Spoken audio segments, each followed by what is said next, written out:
Itim na usok ang lumabas sa chimney ng Sistine Chapel sa Roma, sa Vatican. Unang araw ho ng conclave para magalan ng bagong papa, nakapaliit ng namayapang si Pope Francis at magiging pinakamataas na lider ng simbahang Katoliko.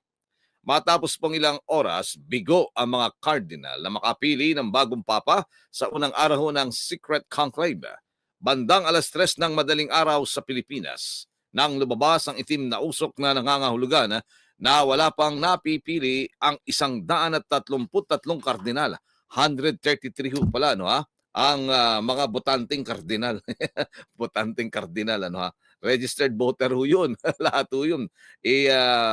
May higit namang 100, 100 kulang 200 nata ang mga kardinal, ano ha? Kaya lang ang mga earlier na impormasyon, di ba? Yung mga kardinal na 80 years old pababa ang pupwede laang ho namang makaboto. Yung iba, mga ano lang, consultant na lang daw ho po sila. 2/3 ang kailangang boto para naman makapagalan ng bagong Santo Papa. Dahil dito, muling magkakaroon ng 4 na botohan ngayong Huwebes na magsisimula mamayang 10:00 ng umaga.